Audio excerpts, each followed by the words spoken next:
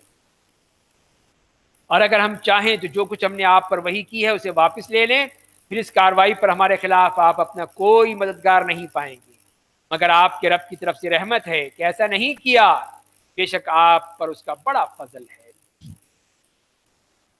قُلْ إِنِ اجْتَمَعَتِ الْإِنسُ وَالْجِنُّ، آپ کہہ دیجئے اگر تمام انس و جن اکٹھا ہو کر اس قرآن جیسا لانے کی کوشش کریں گے تو جیسا نہیں لائیں گے، چاہے وہ ایک دوسرے کے مددگار بن جائیں۔ تو یہاں پہ اس چیلنج کا جواب دے دیا جو پہلے اللہ نے دیا تھا کہ تم ایک صورت لے آؤ، 10 صورتیں لے آؤ، قرآن لے آؤ، لیکن صاف کہہ دیا کہ نہیں لا سکتے، پورے تم انسان جن سب مل کر بھی اس جیسا قرآن نہیں لا سکتے۔ اور ہم نے لوگوں کی ہدایت کے لیے اس قرآن میں ہر قسم کی مثالیں بیان کی ہیں، مگر لیکن اکثر لوگ نے انکار ہی کیا، اور کافروں نے کہا کہ ہم تم پر ہرگز ایمان نہیں لائیں گے۔ یہ کافروں کی لمبی لسٹ دے دی مطالبات کی کہ یہ لاؤ تو ہم مانیں گے ورنہ ہم نہیں مانیں گے، اور کافروں نے کہا کہ ہم تم پر ہرگز ایمان نہیں لائیں گے، یہاں تک کہ تم زمین سے ہمارے لیے ایک چشمہ نہ جاری کر دو، زمین سے ایک چشمہ ملنا چاہیے، یا کھجوروں اور انگوروں کے تمہارا کوئی باغ ہو جس کے درمیان سے نہریں جاری کر کے دکھا دو، یا جیسے کہ کہتے رہے ہو ہم پر آسمان کا ٹکڑا گرا دو، یا اللہ اور فرشتوں کو ہمارے سامنے لا کر دکھا دو۔ یعنی دیکھیے جسارت ان کی کتنی بڑی جرت ہے کہ کس طرح کی باتیں کر رہے ہیں، یا تمہارا کوئی سونے کا گھر ہو یا آسمان پر چڑھ جاؤ، صرف آسمان پر تمہارے چڑھ جانے سے ایمان نہیں لائیں گے، یہاں تک کہ تم ہمارے لیے کوئی کتاب اتار کر لاؤ جسے ہم پڑھیں۔ تو یہ ان کے مطالبات جو کہ اللہ ہی کر سکتا ہے، اللہ کے یہاں کوئی مشکل نہیں ہے، لیکن ان کی بدبختی دیکھیے کہ وہ صاف کہہ رہے ہیں اگر تم چڑھ بھی جاؤ گے تو بھی نہیں مانیں گے۔ تو آپ کہہ دیجئے کہ میرا رب تمام عیوب و نقائص سے پاک ہے، میں تو صرف ایک انسان ہوں، اسے اللہ نے اپنا پیغمبر بنا کر بھیجا ہے، تو پیغمبر ہیں، انسان ہوں، بس میرے ہاتھ میں کچھ نہیں، یہ سب اللہ کے ہاتھ میں، جو چاہے کرے۔ اور لوگوں کے پاس جب ہدایت آئی تو انہیں ایمان لانے سے صرف ان کی اس بات نے روک دیا، کیا اللہ نے ایک انسان کو اپنا پیغمبر بنا کر بھیجا ہے؟ یہ ان کے ہاں رکاوٹ تھی۔ آپ کہہ دیجئے کہ زمین پر رہنے والے فرشتے ہوتے تو جو سکون و اطمینان کے ساتھ چلتے پھرتے، تو ہم آسمان سے فرشتے کو پیغمبر بنا کر بھیجتے، جیسے لوگ ہیں ویسے ہی پیغمبر آتا ہے، یہ نہیں ہوتا کہ یہاں پہ انسان ہو اور پیغمبر آ جائے، نہیں، انسان ہے تو انسان ہی آئے گا۔ قُلْ كَفَىٰ بِاللَّهِ شَهِيدًا بَيْنِي وَبَيْنَكُمْ، آپ کہہ دیجئے میرے اور تمہارے درمیان اللہ کی ذات بحیثیت گواہ کافی ہے، بے شک وہ اپنے بندوں سے خوب باخبر ہے، انہیں اچھی طرح دیکھ رہا ہے، اور جسے اللہ ہدایت دے وہی ہدایت پاتا ہے، اور جسے وہ ان کے چہروں کے بل اکٹھا کرے گا اس حال میں کہ وہ اندھے اور گونگے اور بہرے ہوں گے، ان کا ٹھکانہ جہنم ہوگا، جب بھی اس کی آگ دھیمی ہوگی ہم ان کے لیے اس کی تپش بڑھا دیں گے، انہیں یہ بدلہ اس کا ملے گا کہ انہیں ہماری آیتوں کا انکار کیا تھا، اور کہتے تھے جب ہم ہڈیاں اور چورا بن جائیں گے تو کیا ہم دوبارہ نئی تخلیق کے ذریعے اٹھائے جائیں گے، دوبارہ زندہ ہو جائیں گے۔ فرمایا کیا وَلَمْ يَرَوْا أَنَّ اللَّهَ الَّذِي خَلَقَ السَّمَاوَاتِ وَالْأَرْضَ، کیا وہ اتنی بات نہیں سمجھتے کہ وہ اللہ جس نے آسمان اور زمین کو پیدا کیا ہے، وہ بے شک ان جیسا پیدا کرنے پر قادر ہے، اس نے ان کی موت کا ایک وقت مقرر کر رکھا ہے جس میں کوئی شبہ نہیں ہے، لیکن ظالموں نے کفر کی راہ اختیار کی۔ تو یہ بتا دیا گیا کہ جب وہ پہلی دفعہ پیدا کر سکتا ہے تو دوبارہ کیوں نہیں پیدا کر سکتا؟